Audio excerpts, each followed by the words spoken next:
Welcome to our point. आज हम बात करने वाले खनिज कुपोषण मिनरल मेल न्यूट्रिशन के बारे में। तो खनिज कुपोषण क्या होता है?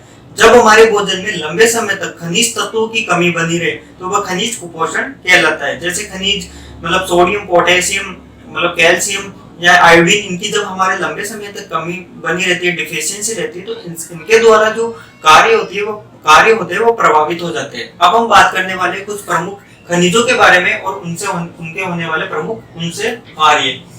तो सबसे पहले हम बात करेंगे सोडियम एवं पोटेशियम। तो सोडियम एवं पोटेशियम जनरली ये सिमिलर रूप से कार्य करते हैं, समान रूप से कार्य करते हैं ये आयंस। तो इनका सबसे पहला काम है मांसपेशी संकुचन। मांसपेशी संकुचन मतलब हमारी जो पर्टिकुलर कोई पार्ट है उसके मूवमेंट के लिए हमारे मांसपेशी रेस्पॉन्सिबल होती है, मतलब उसकी एक मैकेनिज्म होती है मसल्स की, तो उसके लिए रेस्पॉन्सिबल होते हैं सोडियम एवं पोटेशियम आयन। अब हम बात करते हैं तंत्रिकीय आवेग संचरण या आवेश संचरण। इसमें क्या होता है कि हमारा ब्रेन और स्पाइनल कॉर्ड हमारी बॉडी के ऊपर, पार्ट्स के ऊपर या ऑर्गन्स के ऊपर कंट्रोल रखता है। तो ये क्या करते हैं, सूचनाएं उनको कंट्रोल करने के लिए सूचनाएं देता है और उनसे सूचनाओं को ग्रहण करता है, मतलब आदान प्रदान होता है। तो उसमें न्यूरॉन्स के द्वारा ये सूचनाएं आदान प्रदान होती है। तो इसके लिए रेस्पॉन्सिबल होते हैं नर्व इंपल्स, मतलब इंपल्स के अंदर ये सोडियम एवं पोटेशियम आयन आवेग का मतलब संचरण करते हैं, सोडियम एवं पोटेशियम आयन। अब हम बात करेंगे आयनों का संतुलन। आयनों का संतुलन कैसे करते हैं? जैसे हमारे किसी भी प्रकार की सेल्यूलर प्रोसेस हुई या फिर हमारे इंटरनल और एक्सटर्नल जो लिक्विड मतलब जो द्रव रहता है हमारे बॉडी के अंदर, उनमें जो सोडियम एवं पोटेशियम आयनों का संतुलन रखते हैं। अब हम बात करते हैं कैल्शियम एवं फास्फोरस के बारे में। तो कैल्शियम एवं फास्फोरस हमारे हड्डियों एवं दांतों के लिए, दांतों को मजबूती प्रदान करता है और मतलब हड्डियों एवं दांतों के लिए रेस्पॉन्सिबल रहता है। तो इसमें कैल्शियम के बारे में हम बात करेंगे। कैल्शियम क्या करता है? विटामिन डी के साथ मिलकर ये हड्डियों को मजबूत बनाता है। यदि हमारे शरीर में कैल्शियम की कमी हो जाती है और कैल्शियम की कमी हो जाने के कारण हमारे हड्डियों से संबंधित रोग देखने को मिलते हैं। अब हम बात करेंगे फास्फोरस के बारे में। फास्फोरस के क्या कार्य है? तो फास्फोरस क्या करता है? कैल्शियम के साथ मिलकर फास्फोरस हड्डियों एवं दांतों को मजबूती प्रदान करता है। यदि मतलब कैल्शियम और फास्फोरस दोनों ही हमारे हड्डियों एवं दांतों के लिए जिम्मेदार होते हैं। अब हम बात करते हैं लौह तत्व फेरस के बारे में, Fe के बारे में। ये क्या करता है? रुधिर में हीमोग्लोबिन का निर्माण करता है, मतलब हमारे हीमोग्लोबिन का निर्माण करने का कार्य करता है। हीमोग्लोबिन क्या होता है? हीमोग्लोबिन आरबीसी में पाया जाने वाला एक रेस्पिरेटरी पिगमेंट होता है, जिसके कारण क्या होता है कि हमारी आरबीसी का रंग लाल रंग का होता है। आरबीसी का रंग लाल रंग का होने के कारण हमारे रुधिर का रंग भी लाल रंग का होता है। तो इसका क्या कार्य हुआ? ये हमारे O2 का ट्रांसपोर्टेशन करता है, मतलब ये O2 को परिवहन करता है हमारे ब्लड के अंदर। इसकी कमी से मतलब जैसे हमारे ब्लड में Fe या फेरस तत्व की जब कमी हो जाती है तो हमारे मतलब रक्तहीनता हो जाती है, मतलब रक्त की कमी हो जाती है। तो इससे क्या होता है? हमारे एनीमिया रोग हो जाता है, Fe की डिफिशियंसी के कारण। एनीमिया रोग किसकी डिफिशियंसी के कारण होता है?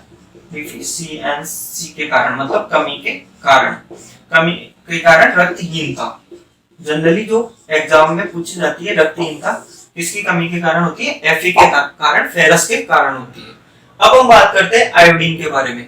मतलब आयोडीन का क्या कार्य है? तो आयोडीन क्या करता है? थायरोक्सिन हार्मोन के निर्माण में, मतलब हमारे जो थायराइड ग्रंथि है जो हमारी नेक प्लेट पे यहाँ पाई जाती है, एंडोक्राइन ग्रंथि कहते हैं उसे, अंतःस्रावी ग्रंथि, तो उसमें थायरोक्सिन हार्मोन के निर्माण के लिए रेस्पॉन्सिबल होता है। यदि ये थायरोक्सिन हार्मोन हमारे शरीर में सही मात्रा में नहीं बनेगा तो इसके कारण क्या होगी?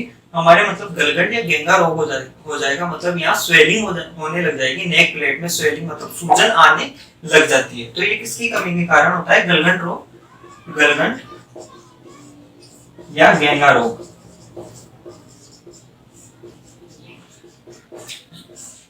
यह आयोडीन की कमी के कारण होता है। तो इसलिए हमें सही मात्रा में आयोडीन का सेवन करना चाहिए, जिसके कारण थायरोक्सिन हार्मोन या थायराइड ग्रंथि की क्रिया सही सुचारू रूप से कार्य करे। अब हम नेक्स्ट बात करने वाले मतलब harmful effect of polluted water, properties of drinking water, पीने योग्य जल के गुण और प्रदूषित जल से प्रभाव मतलब पड़ने वाले प्रभावों के। अब हम बात करने वाले वाटर के बारे में, जल के बारे में। जल क्या होता है?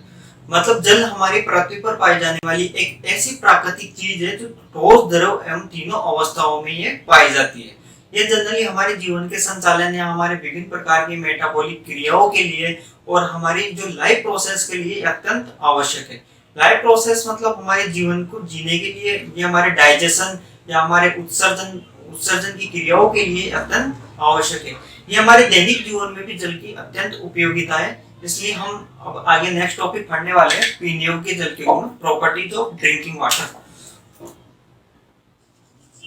पीने योग्य जल के गुण, पीने योग्य जल के गुण,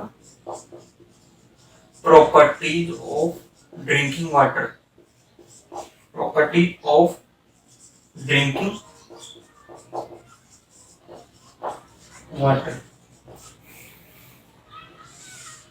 प्रॉपर्टीज ऑफ ड्रिंकिंग वाटर, पीने योग्य जल के गुण। तो इसमें सबसे पहले हम बात करेंगे आंखों से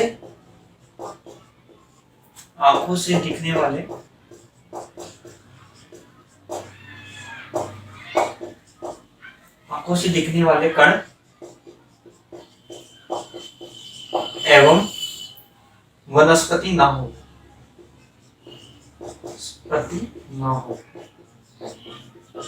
मतलब पीने योग्य जल में आंखों से दिखने वाले कण और वनस्पति नहीं होनी चाहिए। दूसरा ये पीने योग्य जल का गुण है हानिकारक सूक्ष्म जीव, हानिकारक सूक्ष्म जीव ना हो। पीने योग्य जल में हानिकारक सूक्ष्म जीव, माइक्रो ऑर्गेनिज्म ना हो। ये हमारे मतलब हानिकारक सूक्ष्म जीव, मतलब ये सूक्ष्म जीव हमारे आंखों से दिखाई नहीं देते, आंखों से दिखने वाले सूक्ष्म जीव ना हो, माइक्रो ऑर्गेनिज्म ना हो। तीसरा इसका जो पीने योग्य जल का गुण है, जल का पीएच मान संतुलित होना चाहिए, संतुलित होना चाहिए। जल का पीएच मान संतुलित होना चाहिए, मतलब इसका एसिडिक मीडियम और बेस मीडियम संतुलित होना चाहिए, मतलब जल का पीएच मान संतुलित होना चाहिए। फोर्थ इसका जो गुण है, जल में पर्याप्त मात्रा में O2 घुली हुई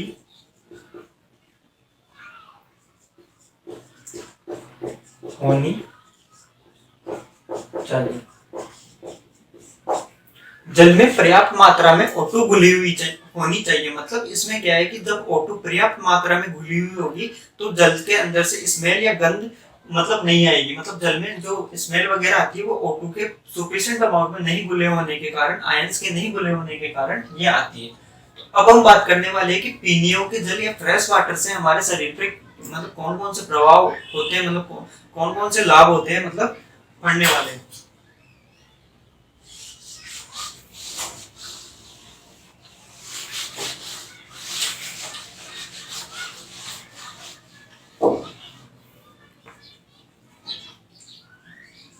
पीने योग्य जल के लाभ, पीने योग्य जल के लाभ, बेनिफिट्स।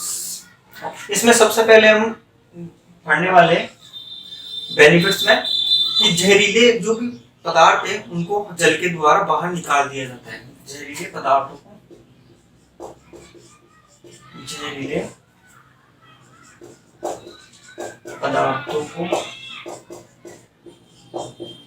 जल के द्वारा, जहरीले पदार्थों को जल के द्वारा बाहर निकालना।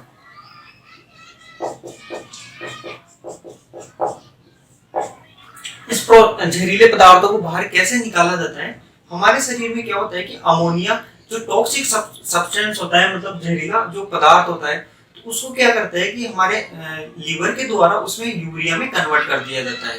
फिर क्या करता है कि यूरिया से ये मतलब हमारे किडनीज में क्या होता है कि किडनीज में उत्सर्जन की प्रोसेस के तहत क्या होता है कि इसमें इसको यूरिन में कन्वर्ट कर दिया जाता है, मतलब मूत्र के द्वारा इसको बाहर निकाल दिया जाता है। दूसरा इसका लाभ है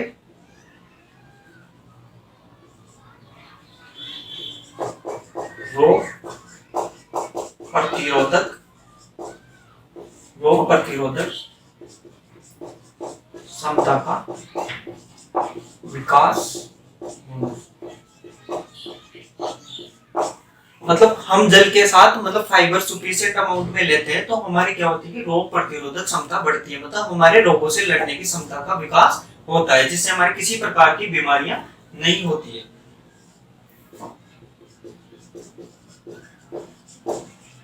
अनावश्यक चर्बी का न जमना।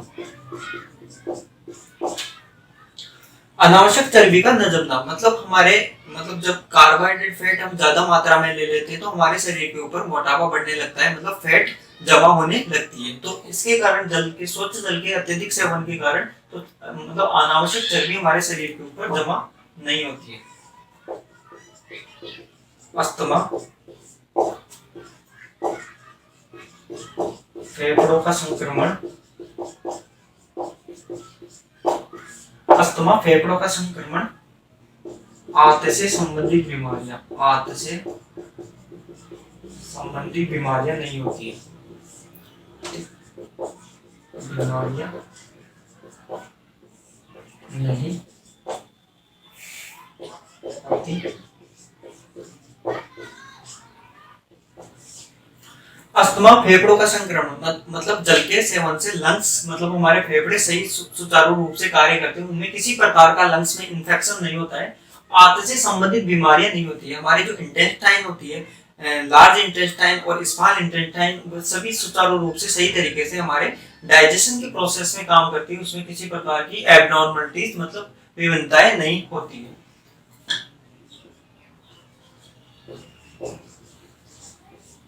किसी भी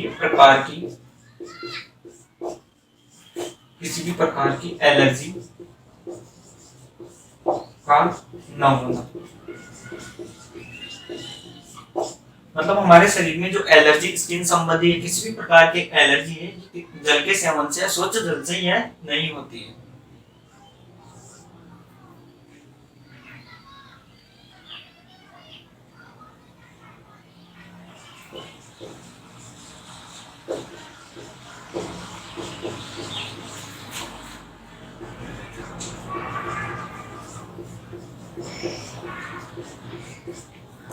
हमारे जो स्वच्छ जल के सेवन से सर्दी जुकाम का नहीं होना, मतलब सर्दी जुकाम हमारे मतलब नहीं होती है, हमारा इम्यून सिस्टम मजबूत होने के कारण रोगों से लड़ने की क्षमता धीरे धीरे बढ़ने लग जाती है। ये किसके कारण होता है?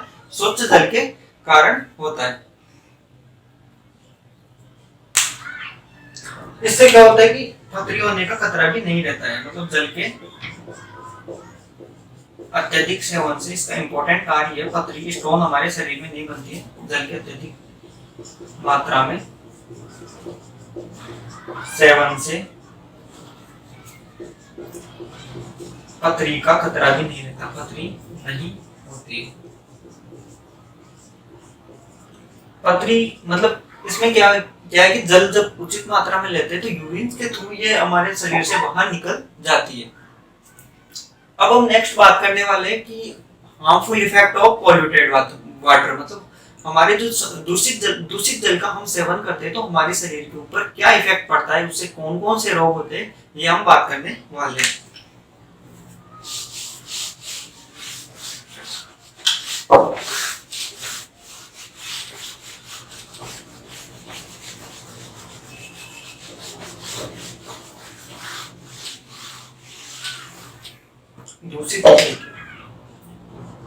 दूषित जल के दुष्प्रभाव, हार्मफुल इफेक्ट ऑफ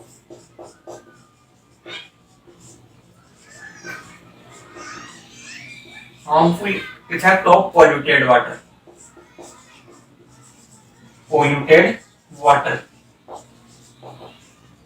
दूषित जल के दुष्प्रभाव, दूषित जल के हमारे शरीर पर क्या इफेक्ट पड़ते हैं। तो सबसे पहला है हैजा पैचिस जैसी बीमारियां। जब हम दूषित जल का सेवन कर लेते हैं तो हैजा पैचिस जैसी हमारी बीमारियां हो जाती है। ये क्या है कि जल जनित रोग है, जल के द्वारा इनका प्रवाह होता है। हम जब दूषित जल का सेवन कर लेते हैं तो हैजा पैचिस जैसी हमारी बीमारियां हो जाती है। तो हैजे में क्या होता है कि हमारे उल्टी, दस्त वगैरह ये हमारे होने लग जाते हैं। और पैचिस में विभिन्न इसका संक्रमण भी दस्तों में, मतलब खून वगैरह या ब्लीडिंग होना, ये इसका मेन सिम्टम्स है। दूसरा वायरल संक्रमण। वायरल संक्रमण का खतरा बढ़ जाता है। मतलब हमारे जो वायरल संक्रमण, मतलब हमारी जो बीमारियां एक मतलब फैलने लगती है, धीरे धीरे इनका प्रवाह होने लग जाता है। फ्लू, हेपेटाइटिस, पीलिया,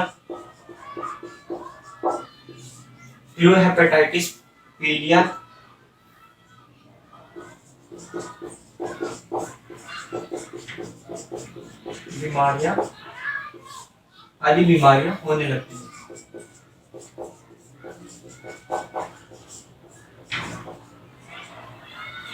हमारे जो दूषित जल है उनमें क्या है कि प्रोटोजोआ, बैक्टीरिया, वायरस और कृमि, ये क्या करते हैं कि डायरेक्टली हमारी स्किन के द्वारा तो ये डायरेक्टली हमारे शरीर में जा नहीं सकते। इनको क्या है कि माध्यम चाहिए, मतलब कोई मीडियम चाहिए जिसके थ्रू ये हमारे शरीर में के अंदर प्रवेश करते हैं। तो ये हमारे शरीर में या तो फूड के माध्यम से, या श्वसन के माध्यम से, या फिर ये जल के माध्यम से हमारे शरीर में प्रवेश करते हैं। तो इसके कारण क्या है कि जैसे जलजनित रोग है, तो जल में क्या होता है कि जैसे हैजा है, तो हैजा क्या मतलब विब्रियो कोलेरी नामक ये बैक्टीरिया के द्वारा हमारे शरीर में फैलता है। जैसे हेपेटाइटिस हो गया, ये मतलब हमारे वायरल संक्रमण है, वायरस के द्वारा ये फैलता है। पैचिस है, ये एंट अमीबा स्टोलाइटिका के कारण ये हमारे शरीर में संक्रमित करता है या फैलता है। अब हम बात करते हैं नारू या बाला रोग। नारू या बाला रोग। नारू या बाला रोग में क्या होता है कि ये ड्रैकनकुलस मैंडिनेंसिस, मतलब ड्रैकनकुलस मैंडिनेंसिस रोगजनक के कारण फैलता है। इसकी मादा कृमि अपने अंडे परपोषी शरीर के बाहर देती है, मतलब जल के अंदर या किसी भी मतलब मनुष्य के शरीर के बाहर इसकी मादा कृमि अंडे देती है। मतलब ये मनुष्य संक्रमित हो जाता है, फिर किसी जल के मान लो संपर्क में आ गया तो वो अपने अंडे उस जल के अंदर दे देगी, जिसके कारण हम उसके संपर्क में आने से इन्फेक्टेड हो जाएंगे। तो इसका रोगजनक है ड्रैकनकुलस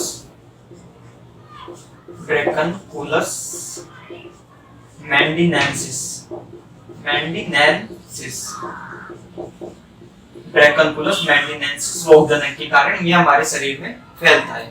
और इसकी जो हमारे राजस्थान में 2000 से पहले मतलब देखने को मिला था, तो इसके कारण क्या हुआ कि मतलब इसको रोकने के लिए हमारी गवर्नमेंट के द्वारा नारू उन्मूलन कार्यक्रम चलाया गया। तो इस कार्यक्रम में मतलब बताया गया कि लोगों को जागरूक किया गया कि जलजनित रोगों से कैसे बचा जाए। तो जलजनित रोगों से बचने के लिए लोगों को बताया गया कि जल को छानकर, उबालकर और ठंडा करके फिर पीना चाहिए। मतलब जल का सेवन पहले उसको उबालो, फिर उसको छानो और फिर उसको ठंडा करके फिर उसको पीना चाहिए।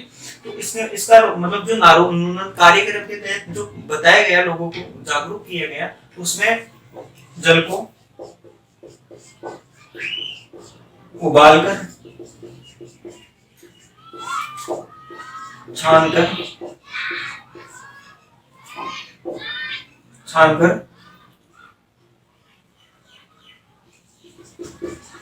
और ठंडा कर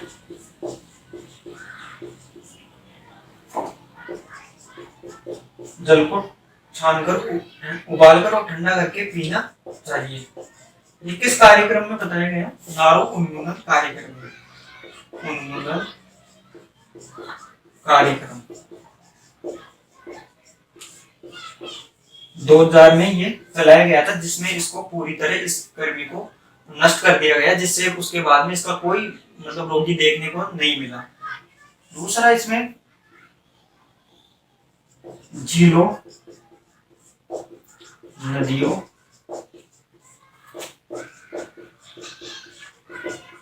तालाबों को स्वच्छ रखने को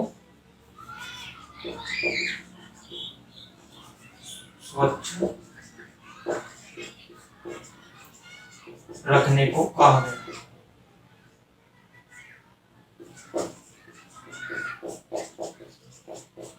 मतलब कई बार हमारे नदी झील तालाबों पर पशुओं को नहलाना, फिर एक से अधिक लोग उनको मतलब दूषित वगैरह कर देते हैं, तो इनके कारण मतलब नारों मतलब रोग का खतरा बढ़ जाता था। मतलब उनका जो पर्पस ही उन नदियों झीलों तालाबों में मतलब अपने अंडे दे देता था, इसके कारण उसमें ड्रैगनकुलस मैंडिनेंसिस जो कर्मी है, जो ये क्या कहता है, ये बेलनाकार संरचना में होता है, मतलब एक बेलनाकार सिलिंड्रिकल स्ट्रक्चर इसकी होती है। तो ये इसमें नारो उन्मूलन कार्यक्रम में 2000 में सरकार के द्वारा चलाया गया था, उसमें ये बताया गया। तो ये क्या करे, इसमें क्या है कि जलजनित रोगों से बचाव के लिए ये कार्यक्रम, उद्देश्य जलजनित रोगों से बचाव के लिए ये कार्यक्रम रखा गया था। तो इसमें क्वेश्चन, इसका रोगजनक जो कृमि के कारण फैलता है, कृमि वॉर्म के द्वारा, नारोवॉर्म के द्वारा, नारोवॉर्म ड्रैगनकुलस मैंडिनेंसिस इसका रोगजनक है। और नारोवॉर्म कार्यक्रम का क्या उद्देश्य था, मतलब इसमें लोगों को कैसे जागरूक किया गया, ये क्वेश्चन मोस्टली पूछा जाता है। अब हम नेक्स्ट वीडियो में बात करने वाले ओबेसिटी, मोटापा के बारे में, और जो हमारे ब्लड प्रेशर मतलब रक्तचाप के बारे में। और उम्मीद करता हूँ आपको ये वीडियो पसंद आया होगा। Thank you.